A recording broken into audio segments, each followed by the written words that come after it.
Everyone, welcome to my channel based on mantra. मैं हूं श्रुति मिश्रा और आज की वीडियो में हम डिस्कस करने वाले हैं contract of agency. Types of contract में लास्ट टाइप ऑफ कॉन्ट्रैक्ट है ये, जहां पर हम मास्टर या फिर ये कहें प्रिंसिपल और एजेंट के रिलेशनशिप को स्टडी करते हैं। अब जैसा आप सभी को पता है, अगर आप मेरे वीडियोस को फॉलो कर रहे हैं, तो इस कॉन्ट्रैक्ट एक्ट के सीरीज में जितने भी चैप्टर्स हमने डिस्कस किए हैं, जितने सेक्शंस डिस्कस किए हैं, वो हर तरह के सिलेबस के लिए एप्लीकेबल है। अगर आपके सिलेबस का पार्ट इंडियन कॉन्ट्रैक्ट एक्ट 1872 है, तो ये आपके लिए रेलेवेंट है, ये आपको पढ़ना ही है। तो शुरू करते हैं। तो सबसे पहले आपके दिमाग में जो क्वेश्चन आना चाहिए वो यही है कि एजेंसी क्या है, किसको हम एजेंसी कहते हैं।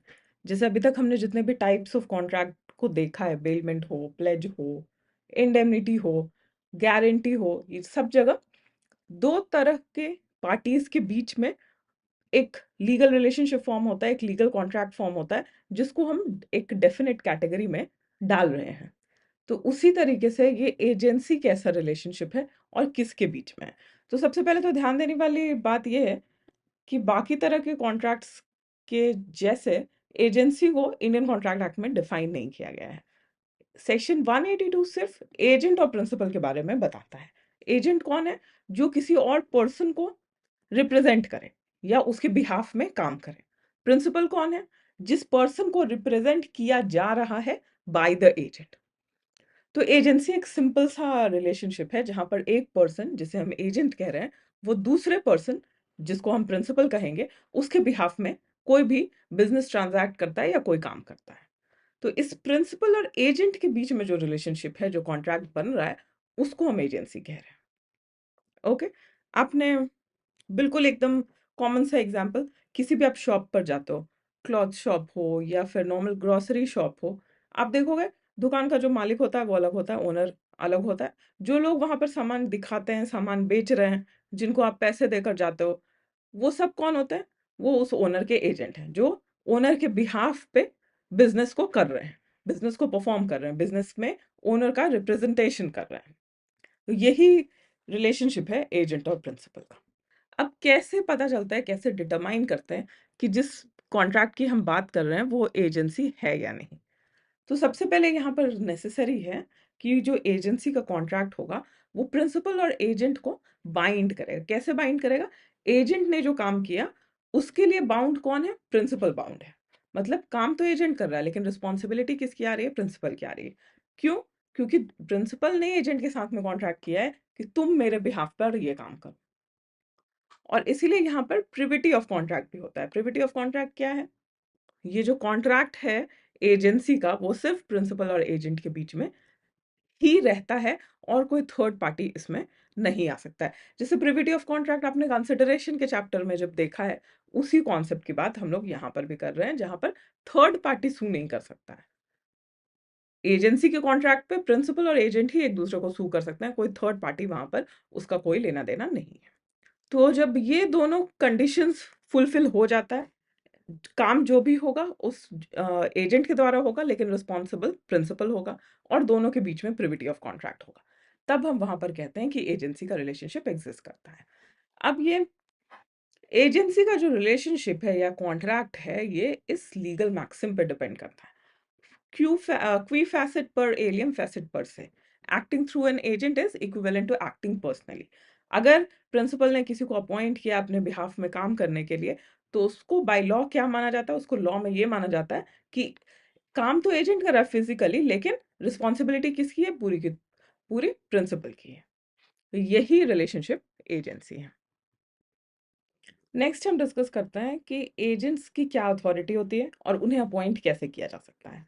तो सबसे पहले हु में एम्प्लॉय एन एजेंट, सेक्शन 183 बताता है कि कोई भी पर्सन जो साउंड माइंड का हो और मेजर हो, मतलब जिसके पास कैपेसिटी टू कॉन्ट्रैक्ट है, वो पर्सन एक एजेंट को अपॉइंट कर सकता है।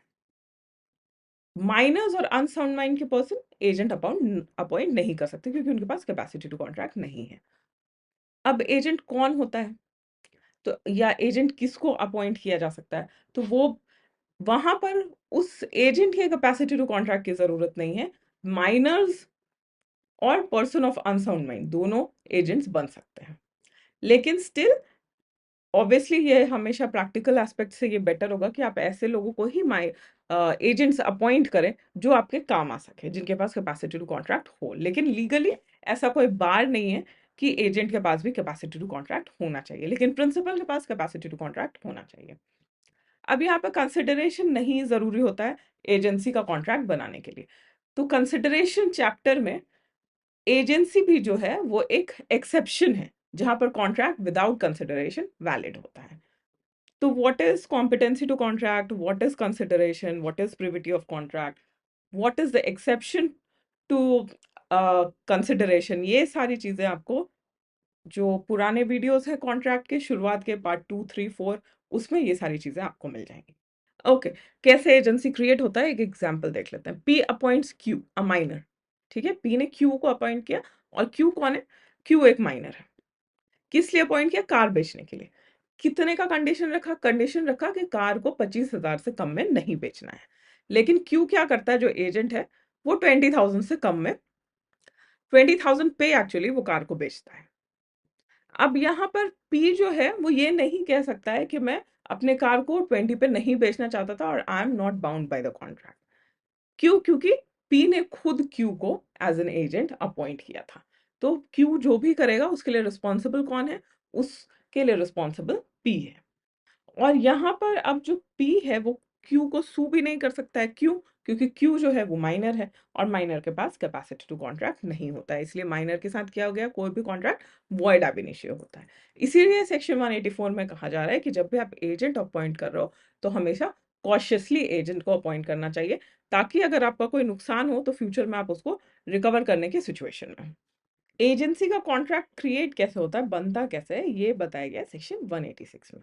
186 कहता है एजेंट और प्रिंसिपल का रिलेशनशिप तब एग्जिस्ट करता है या तब वो शुरू होता है जब एजेंट को अथॉरिटी मिली हो प्रिंसिपल के बिहाफ में किसी काम को करने के लिए, और एजेंट ने अपना कंसेंट दिया हो कि हाँ मैं एजेंट बनने के लिए रेडी हूँ, या मैं आपको इस काम में, इस बिजनेस में रिप्रेजेंट करने के लिए रेडी हूँ।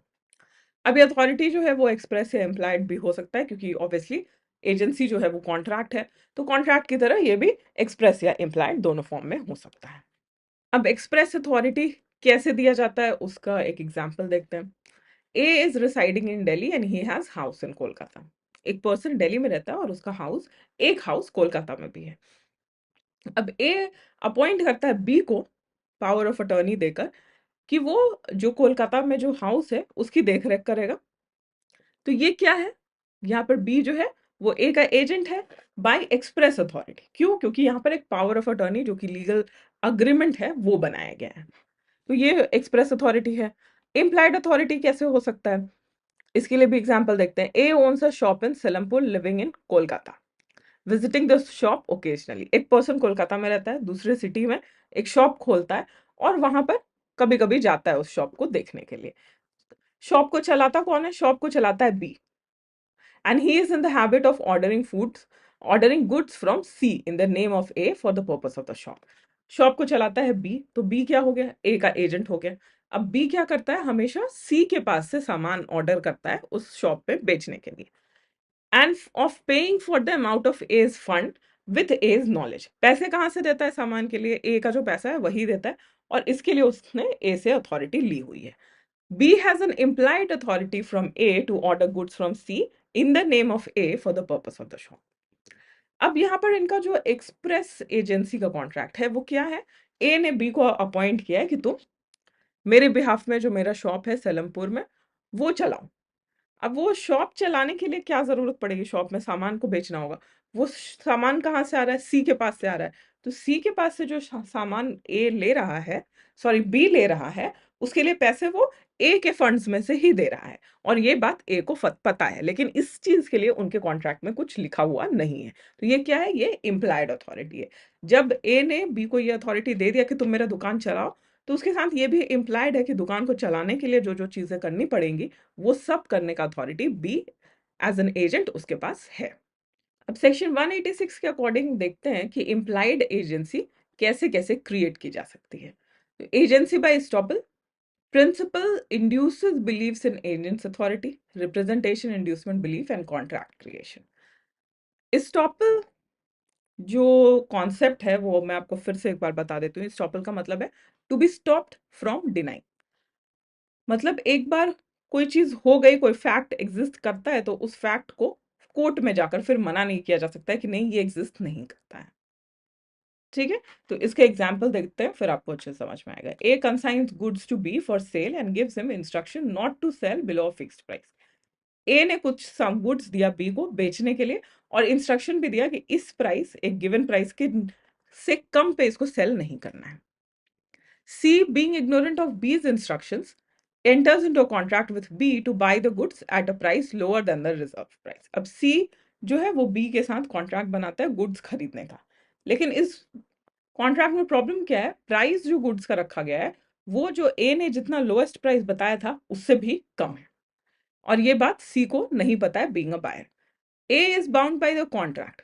अब ये कॉन्ट्रैक्ट बी और सी के बीच में बन गया, गुड्स किसके थे? ए के थे, तो A is now bound by the contract. क्यों? क्योंकि वो प्रिंसिपल है और बी उसका एजेंट है।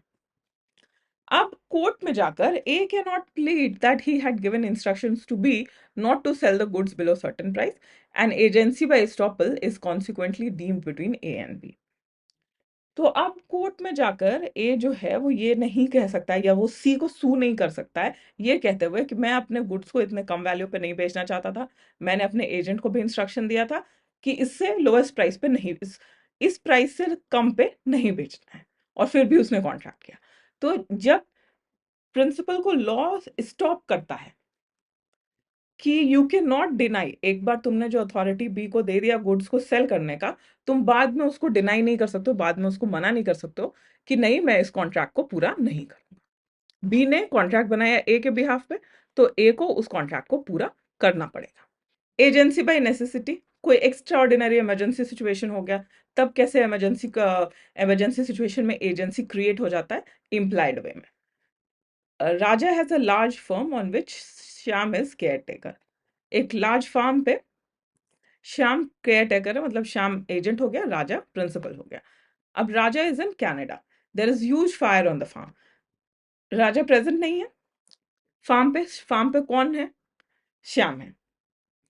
तो वहां पर डिसीजन किसको लेना होगा? जब आग लग गई है फार्म पे, तो जो फार्म पे प्रेजेंट होगा वही डिसीजन लेगा, राजा तो कनाडा में है। Shyam becomes an agent of necessity for Raja so as to save the property from being destroyed by fire. ठीक है, Raja the principal will be liable for any expenses.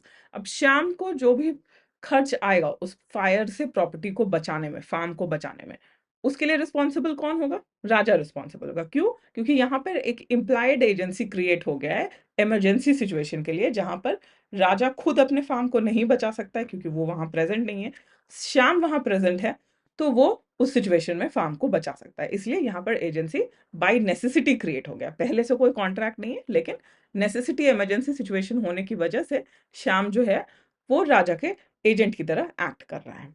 तो श्याम को जो भी खर्च आएगा उस आग से बचाने में, फार्म को वो सारे खर्च राजा को पे करना पड़ेगा, acting as a principal. By operation of law से भी एजेंसी क्रिएट हो जाता है, जहां पर लॉ किसी एक पर्सन को दूसरे पर्सन का एजेंट डीम करे। इसके बाद rights of person has to act done without authority. अब किसी पर्सन ने बिना अथॉरिटी लिए, प्रिंसिपल से बिना अथॉरिटी लिए कोई काम किया हो प्रिंसिपल के बिहाफ पे, तो वहां पर एजेंसी कैसे क्रिएट होता है? तो वहां पर प्रिंसिपल के पास दो ऑप्शंस होते हैं, या तो वो उस एक्ट को रेटिफाई कर सकता है, ये कह सकता है कि हाँ ठीक है तुमने मेरे बिहाफ में काम किया, मैं इसकी रिस्पॉन्सिबिलिटी लेता हूँ, या फिर वो डिसोन कर सकता है, वो ये कह सकता है कि मैंने तुमको अपना एजेंट अपॉइंट किया नहीं था, फिर भी तुमने मेरे बिहाफ में काम किया, मैं इस काम की रिस्पॉन्सिबिलिटी नहीं लेता हूँ। और रैटिफिकेशन में भी जो अप्रूवल होगा वो एक्सप्रेस इम्प्लाइड दोनों हो सकता है। एग्जाम्पल देखते हैं, X who is Y's agent, Y principal है और एक्स एजेंट है। On 10th January 2022 purchases goods from Z on credit without Y's permission. X जो है Y का एजेंट है और 10th जनवरी को उसने क्रेडिट पे, मतलब उधार पे, Y के परमिशन के बिना Z से कुछ सामान खरीदा था। अब 20 जनवरी को Y tells X that he will accept responsibility to pay for the purchase. अब जो प्रिंसिपल है वो अपने एजेंट को कह रहा है कि तुमने मुझसे परमिशन नहीं लिया था सामान खरीदने के पहले, बट फिर भी मैं उसके लिए पेमेंट कर दूंगा, क्योंकि जब ये एजेंसी का रिलेशनशिप क्रिएट हुआ था एक्स और वाई के बीच में, तब उस कॉन्ट्रैक्ट में ये नहीं लिखा हुआ था कि बिना परमिशन के भी जो एजेंट है वो जाकर सामान खरीद सकता है। उसमें यही था कि जब भी सामान खरीदना हो प्रिंसिपल से परमिशन लेना हो। Y subsequent statement on 20 January amounts to ratification. तो वाई ने जो 20 जनवरी को कहा कि मैं एक्सेप्ट करता हूँ, मुझसे बिना परमिशन लिए तुमने सामान खरीदा है, फिर भी मैं उसका पेमेंट कर दूंगा, इसी को हम रैटिफिकेशन कह रहे हैं। अब यहां पर उसने बोल कर किया है तो ये एक्सप्रेस रैटिफिकेशन है। और अगर जो वाई है वो एक्स को बताता नहीं, डायरेक्टली नहीं बोलता कि मैं पे कर दूंगा और जाकर जेड को पेमेंट कर देता, तब इसको हम लोग क्या कहते हैं, तब इसको हम इम्प्लाइड रैटिफिकेशन कहते हैं। क्योंकि जो प्रिंसिपल है उसने अपने एजेंट को कुछ बोला नहीं कि उसने जो परमिशन के बिना जो सामान खरीदा है उसको वो एक्सेप्ट कर रहा है या नहीं कर रहा है, बट उसका एक्ट जाकर पेमेंट करना दुकान वाले को, जेड को, ये बताता है कि वो उस एक्ट को जो एजेंट ने बिना परमिशन लिए किया था उसको एक्सेप्ट करता है। अब रैटिफिकेशन कैसे एक्सप्रेस और इम्प्लाइड हो सकते हैं ये तो मैंने आपको बता दिया अभी। इसके बाद knowledge requisite for valid ratification. Ratifier must have adequate knowledge. Adequate knowledge का क्या मतलब, रेटिफायर मतलब एक्सेप्ट करने वाला। तो A has an authority from P to buy certain goods at the market rate, he buys at higher rate. A को अपने principal से, ए एजेंट है, पी प्रिंसिपल है, तो एजेंट के पास ये अथॉरिटी थी कि मार्केट प्राइस जो है उस पर जाकर वो सामान खरीद सकता है। लेकिन ए क्या करता है, जो मार्केट प्राइस है उससे महंगे दामों में सामान खरीद के लाता है। अब पी को बाद में पता चलता है कि जो ए ने सामान खरीदा था वो ए को ही बिलोंग करता है। तो यहाँ पर पी का जो रैटिफिकेशन है वो बाइंडिंग नहीं है। क्यों? क्योंकि जो एक्चुअल सिचुएशन था, जिस सिचुएशन की वजह से एजेंट ने सामान को ज्यादा दामों पर खरीदा था, वो प्रिंसिपल को पता नहीं था। एजेंट ने क्यों ज्यादा दाम पर खरीदा था? क्योंकि वो उसके ही सामान थे, तो वो अगर प्रिंसिपल के नाम पर खरीद लेगा तो प्रॉफिट किसका होगा? एजेंट का होगा। तो ये पूरी बात, पूरा जो फैक्ट्स था वो प्रिंसिपल को नहीं पता था, इसलिए प्रिंसिपल का जो रैटिफिकेशन होगा वो वैलिड नहीं होगा। पहले उसको प्रायर नॉलेज होना चाहिए पूरे सर्कमस्टांस का, तभी उसका रैटिफिकेशन वैलिड हो सकता है। और पूरे ट्रांजैक्शन को रैटिफाई किया जाना चाहिए, या तो पूरा रैटिफिकेशन या फिर पूरा रिजेक्शन। अगर 10 kgs खरीदा है एजेंट ने प्रिंसिपल से बिना अथॉरिटी लिए, तो पूरे 10 kgs के लिए प्रिंसिपल को रैटिफाई करना होगा कि हाँ इसको मैं एक्सेप्ट करता हूँ, या फिर रिजेक्ट करना होगा कि मैं पूरे पूरे 10 kgs का पैसा नहीं दूंगा। बट वह सेलेक्ट नहीं कर सकता है कि 5 का दूंगा और 5 का नहीं दूंगा, ये सिचुएशन नहीं हो सकता है। प्रिंसिपल जो रैटिफिकेशन दे रहा है वो किसी थर्ड पार्टी के राइट्स को इंज्योर या अफेक्ट नहीं करना चाहिए। इसका भी एग्जांपल देखते हैं। A not being authorized by B demands on behalf of B the delivery of a chattel, the property of B. Chattel property को बोलते हैं फ्रेंच में। From C who is in possession of it. A जो है वो agent है, B जो है वो प्रिंसिपल है, और ए क्या करता है, बिना प्रिंसिपल से परमिशन लिए प्रिंसिपल की जो प्रॉपर्टी है जो कि सी के पास है अभी, वो वापस लेने चला जाता है।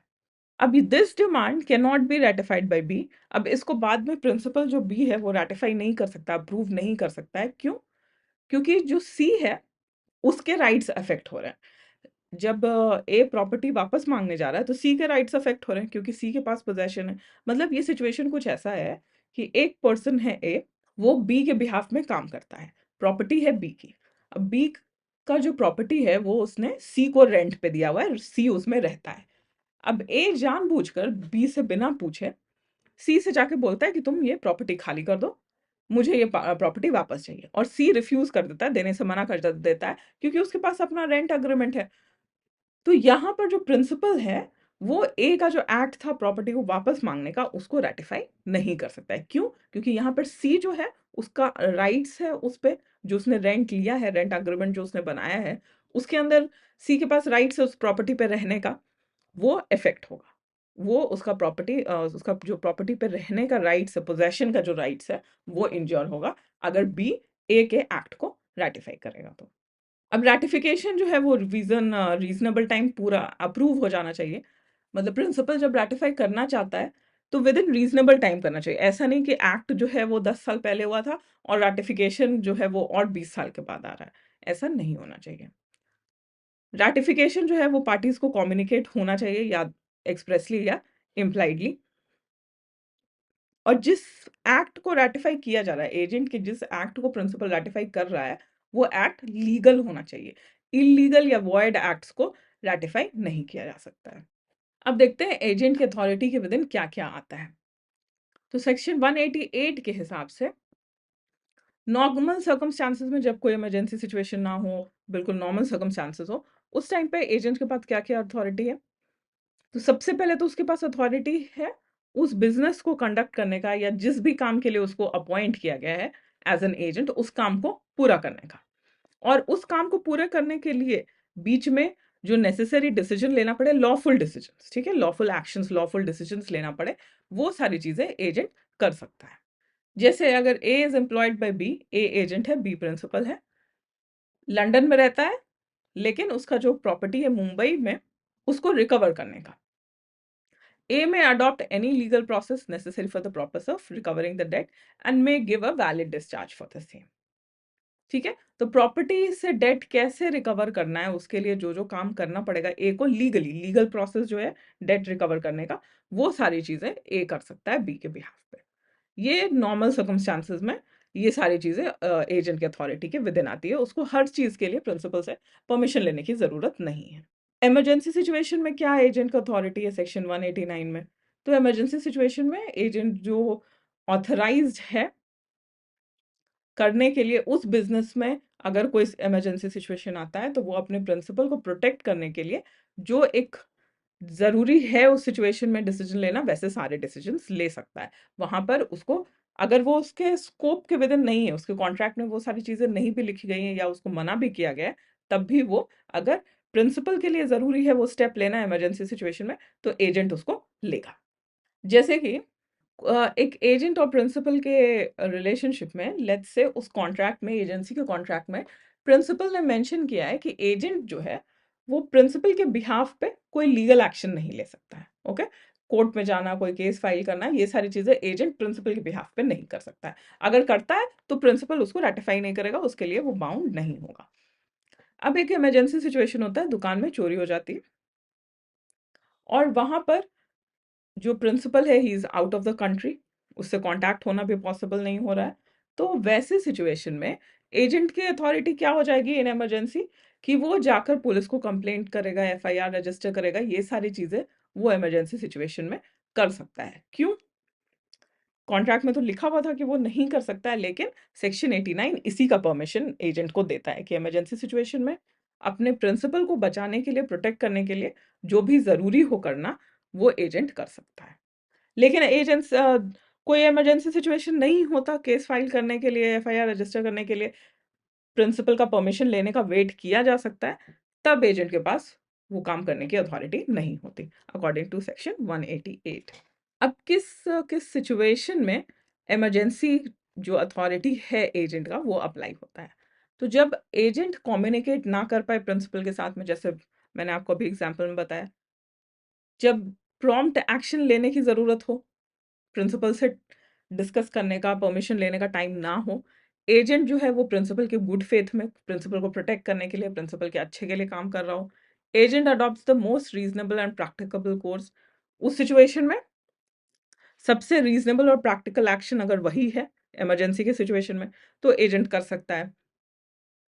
Agent possesses the goods belonging to the principal, और जो गुड्स है जिससे के रिलेशन में इमरजेंसी सिचुएशन में डिसीजन लेना है एजेंट को, वो गुड्स एजेंट के पास प्रेजेंट है, वो प्रिंसिपल के पास नहीं, एजेंट के पास ही प्रेजेंट है, तब वो सेक्शन 189 में जो एजेंट का अथॉरिटी है उसको एक्सरसाइज कर सकता है।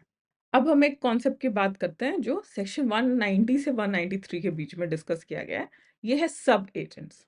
अभी तक हमने जाना है एजेंट कौन है, उसकी अथॉरिटी क्या है, लेकिन अब हम आते हैं सब एजेंट्स पे। तो जैसे नाम बताता है, एजेंट का भी कोई एजेंट, वो सब एजेंट हुआ। तो agent can not delegate, rule ये है कि एक बार जिसको काम दिया गया है करने के लिए, वो फर्दर अपना काम किसी और को नहीं दे सकता है। तो इसके लिए जो लैटिन मैक्सिम है वो है delegatus non potest delegare, a delegatee can not further delegate. मतलब प्रिंसिपल ने काम दिया एजेंट को, अब एजेंट भी अपना एजेंट अपॉइंट करके वो काम नहीं करवा सकता है। जो काम एज एन एजेंट उसको दिया गया है वो उसको खुद ही करना होगा। तो ये जनरल रूल है जो सेक्शन 190 में लिखा गया है, लेकिन इसका एक्सेप्शन क्या है? इमरजेंसी के टाइम पर वो सब एजेंट रख सकता है, एजेंट जो है वो सब एजेंट रखवा कर काम कर सकता है। अब सब एजेंट होता कौन है? अ sub agent works under the control of the original agent. मतलब प्रिंसिपल हो गया, इसके नीचे एजेंट हो गया, और इसके नीचे एजेंट ने भी अपना एक एजेंट अपॉइंट कर लिया, तो वो सब एजेंट हो गया। सब agency occurs when an agent appoints another agent which is generally not lawful. Representation of principal bye सब एजेंट। अब जब सब एजेंट को अपॉइंट किया गया है, अगर ये लॉफुल तो नहीं है, लेकिन अगर किया गया है तो क्या वो प्रिंसिपल को बाउंड करेगा? क्योंकि जो डिसीजन एजेंट लेता है उसमें प्रिंसिपल रिस्पॉन्सिबल होता है। तो क्या जो सब एजेंट जो करेगा, क्या उसमें भी प्रिंसिपल रिस्पॉन्सिबल होगा? जो सेक्शन 192 कहता है, इफ प्रॉपरली अपॉइंटेड, अगर लीगल वे में अपॉइंट किया गया है, ठीक है, जो 190 का एक्सेप्शन है, उस सिचुएशन में अगर सब एजेंट को अपॉइंट किया गया है, तो principal is liable for the act of the sub agent, और agent is accountable to the principal for sub-agents act, and sub-agent is responsible to the agent except for fraud or willful wrong। तो सब agent agent को responsible हो गया, और agent किसको responsible हो गया? वो प्रिंसिपल को रिस्पॉन्सिबल हो गया। तो इस तरीके से रिस्पॉन्सिबिलिटी ली जाएगी। अब एजेंट की रिस्पॉन्सिबिलिटी क्या होगी जहां पर वो सब एजेंट नहीं रख सकता है, उस सिचुएशन में भी अगर उसने सब एजेंट रखा है तो ये बताता है section 193। So if an agent appoints a sub agent without authority, the agent is responsible to the principal and third parties. Principal is accountable for the sub-agent's acts, but the sub-agent is only answerable to the agent. तो यहाँ पर agent जो है वो सब agent के act के लिए रिस्पॉन्सिबल होगा, प्रिंसिपल को भी और थर्ड पार्टीज को भी। अगर कोई कॉन्ट्रैक्ट सब एजेंट ने बनाया है एजेंट के बिहाफ पे, तो वहां पर एजेंट लायबल होगा टू द थर्ड पार्टीज। और सब एजेंट किसको आंसरेबल होगा? सिर्फ एजेंट को, प्रिंसिपल को नहीं।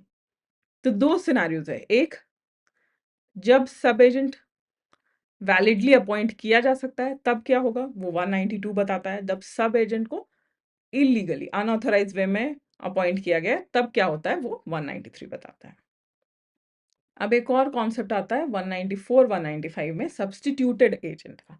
सब्स्टिट्यूटेड एजेंट कौन है? तो यहाँ पर प्रिंसिपल है, प्रिंसिपल ने एक एजेंट को अपॉइंट किया। अब एजेंट ने अपना काम किसी और को दे दिया करने के लिए, ठीक है, तो उसको हम सब्स्टिट्यूटेड एजेंट कह रहे हैं। मतलब एजेंट को हटाकर सब एजेंट काम, सब्स्टिट्यूटेड एजेंट काम कर रहा है। सब एजेंट में क्या था? एजेंट के नीचे था सब एजेंट, उसके लिए सब एजेंट जो था वो प्रिंसिपल की तरह था। लेकिन यहाँ पर क्या है, एजेंट जो है वो प्रिंसिपल को बताकर एक अपने जगह पर किसी और को रखवा रहा है एज एन एजेंट, तो उसको हम सब्स्टिट्यूटेड एजेंट कहेंगे। तो ये सब एजेंट नहीं है, ये सब्स्टिट्यूटेड एजेंट है, और इसके एक्ट के लिए डायरेक्टली प्रिंसिपल लायबल होता है, और ये प्रिंसिपल के कंसेंट से ही रखा जाता है। एग्जाम्पल देखते हैं, पी ने क्यू को अपॉइंट किया एज एजेंट, क्यू ने पी को बताकर आर को अपॉइंट किया उस काम को पूरा करने के लिए। तो आर क्या हो गया? आर एज एन एजेंट काम कर रहा है प्रिंसिपल के लिए। वो ए का, सॉरी, क्यू का सब एजेंट नहीं है, वो प्रिंसिपल का डायरेक्ट एजेंट है।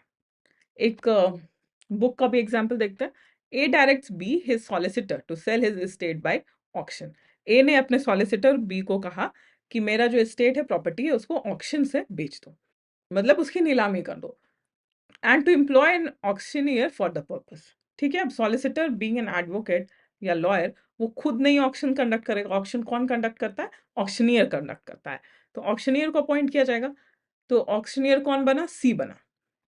अब सी जो है वो सॉलिसिटर बी का सब एजेंट नहीं है, वो सॉलिसिटर के जगह पर एजेंट बन रहा है। तो इसलिए सी क्या है? वो सब्स्टिट्यूटेड एजेंट है, क्योंकि वो प्रिंसिपल का बिजनेस, ए का बिजनेस डायरेक्टली संभाल रहा है। प्रिंसिपल की जगह पर ऑक्शन कौन कंडक्ट कर रहा है? सी कंडक्ट कर रहा है। अब एजेंट का ड्यूटी क्या है सब्स्टिट्यूटेड एजेंट को लेकर? तो agent must exercise the same discretion as a person of ordinary prudence when selecting a substituted agent. तो जब भी एजेंट अपने जगह पर किसी और को सब्स्टिट्यूटेड एजेंट रखवा रहा है, तो वो काम उसको प्रॉपरली करना चाहिए विथ प्रॉपर रिस्पॉन्सिबिलिटी। यहाँ पर भी एक एग्जाम्पल देखते हैं। S as an agent selects T as substituted agent for specific part of the business. If S exercises reasonable discretion, S is not accountable to P for T's action. अगर agent ने बिल्कुल सोच समझकर principal के profit के लिए, भले के लिए एक सब्स्टिट्यूटेड एजेंट अपॉइंट किया है, तो सब्स्टिट्यूटेड एजेंट अगर कुछ गलत भी करता है तो उसके लिए एजेंट लायबल नहीं होगा। कौन लायबल होगा? डायरेक्टली प्रिंसिपल लायबल होगा। यहाँ पर भी एग्जाम्पल देखते हैं, example number 22। A instructs B a merchant to buy a ship for him. A जो है वो प्रिंसिपल है, बी जो है वो एक मर्चेंट है, मतलब एजेंट है। और प्रिंसिपल ने एजेंट को क्या कहा कि मेरे लिए एक शिप खरीदो। बी जो है वो शिप सर्वेयर को अपॉइंट करता है, मतलब जो पर्सन ये देखेगा कि कौन सा शिप बेस्ट होगा खरीदने के लिए। Surveyor makes the choice negligently. अब सर्वेयर जो है वो प्रॉपरली सेलेक्ट नहीं करता है, सारे तरह से रिसर्च करके शिप को सेलेक्ट नहीं करता, और शिप जब खरीद लिया जाता है तब पता चलता है कि शिप जो है वो अच्छे कंडीशन में नहीं है और उसको सी में भेजा नहीं जा सकता। B is not but surveyor is responsible to A. तो यहाँ पर बी जो मर्चेंट है वो सर्वेयर के एक्ट के लिए रिस्पॉन्सिबल नहीं है, नेग्लिजेंट एक्ट के लिए वो रिस्पॉन्सिबल नहीं है। सर्वेयर अपने एक्ट के लिए खुद प्रिंसिपल को रिस्पॉन्सिबल है। सब्स्टिट्यूटेड एजेंट और सब एजेंट के बीच के डिफरेंसेस को देखते हैं। सब एजेंट कौन है? जो एजेंट के नीचे, एजेंट के कंट्रोल और डायरेक्शंस पे काम करता है। सब्स्टिट्यूटेड एजेंट कौन है? वो डायरेक्टली प्रिंसिपल के इंस्ट्रक्शंस पे काम करता है, उसको एजेंट से कोई लेना देना नहीं है। एजेंट का काम सिर्फ उसको अपॉइंट करवाना है। सब एजेंट को एजेंट अपॉइंट भी करता है और अपना काम भी उससे ही करवाता है, लेकिन सब्स्टिट्यूटेड एजेंट में क्या है? वो अपना काम उससे नहीं करवा रहा है, प्रिंसिपल का काम वो सब्स्टिट्यूटेड एजेंट से करवा रहा है, और वहां पर प्रिंसिपल डायरेक्टली लायबल है। प्रिविटी ऑफ कॉन्ट्रैक्ट होता है प्रिंसिपल और प्रिंसिपल और सब एजेंट के बीच में। प्रिविटी ऑफ कॉन्ट्रैक्ट नहीं होता है जैसा कि एजेंट प्रिंसिपल के बीच में होता है, लेकिन प्रिविटी ऑफ कॉन्ट्रैक्ट प्रिंसिपल और सब्स्टिट्यूटेड एजेंट के बीच में होता है, क्योंकि substituted agent is just like agent. Substituted सब एजेंट किसको रिस्पॉन्सिबल होता है? सब एजेंट एजेंट को रिस्पॉन्सिबल होता है, प्रिंसिपल को नहीं। लेकिन सब्स्टिट्यूटेड एजेंट एजेंट को रिस्पॉन्सिबल नहीं होता है, वो डायरेक्टली प्रिंसिपल को रिस्पॉन्सिबल होता है। और सब एजेंट की जो भी रिस्पॉन्सिबिलिटीज होगी वो, या फिर वो जैसा भी काम कर रहा है अच्छा या बुरा, उसके लिए कौन रिस्पॉन्सिबल होता है? एजेंट रिस्पॉन्सिबल होता है टू द प्रिंसिपल। लेकिन सब्स्टिट्यूटेड एजेंट में एजेंट रिस्पॉन्सिबल नहीं होता है, सब्स्टिट्यूटेड एजेंट के काम के लिए डायरेक्टली प्रिंसिपल रिस्पॉन्सिबल होता है। तो बेसिक जो डिफरेंस है वो ये है कि सब एजेंट में, रिलेशनशिप में एजेंट का मेन रोल है, हर जगह उसकी ही लाइबिलिटी है। लेकिन सब्स्टिट्यूटेड एजेंट के केस में एजेंट का कोई रोल नहीं है, प्राइमरी रोल सब्स्टिट्यूटेड एजेंट और प्रिंसिपल का हो जाता है। Sub agent has no right of action against the principal for remuneration due to him. जो कमीशन सब एजेंट को मिलना चाहिए वो एजेंट से लेगा, प्रिंसिपल से नहीं ले सकता है। लेकिन सब्स्टिट्यूटेड एजेंट किससे लेगा अपना पैसा? वो प्रिंसिपल से लेगा। सब एजेंट्स इम्प्रॉपरली भी अपॉइंट किया जा सकता है, प्रॉपरली भी अपॉइंट किया जा सकता है, लेकिन सब्स्टिट्यूटेड एजेंट्स हमेशा प्रॉपरली ही ऑथराइज वे में ही अपॉइंट किया जा सकता है। Agents remain liable for the act of the sub agent as long as the sub agency continues. सब एजेंट के सारे एक्ट्स के लिए एजेंट रिस्पॉन्सिबल होता है, लेकिन एजेंट का ड्यूटी खत्म हो जाता है सब्स्टिट्यूटेड एजेंट के केस में जैसे ही वो सब्स्टिट्यूटेड एजेंट किसको बनाना चाहिए उसका नाम प्रिंसिपल को बता देता है। उसके आगे एजेंट की कोई रिस्पॉन्सिबिलिटी नहीं होती है सब्स्टिट्यूटेड एजेंट के केस में। तो मेजर डिफरेंस यही है कि सब एजेंट के केस में सारी रिस्पॉन्सिबिलिटी एजेंट की है, सब्स्टिट्यूटेड एजेंट के केस में सिर्फ नाम बताना एजेंट की ड्यूटी है, बाकी आगे कोई भी रिस्पॉन्सिबिलिटी एजेंट की नहीं है। So this is half of your agency, contract of agency का ये हाफ पार्ट हमने कंप्लीट किया इस वीडियो में। नेक्स्ट वीडियो में will continue from here. Okay, तो आई होप आज का जो क्लास था वो आपको अच्छे से समझ आया होगा। कोई भी डाउट्स या क्वेरीज है तो you can go through the procedure, जो कि आपको पता है कि कैसे क्वेश्चंस को पूछना है। इन वीडियोस को अपने फ्रेंड्स के साथ में ज़्यादा से ज़्यादा शेयर करिए so that many people can get benefit out of it. Do not forget to like, share and subscribe, और मिलते हैं नेक्स्ट वीडियो में। Thank you so much.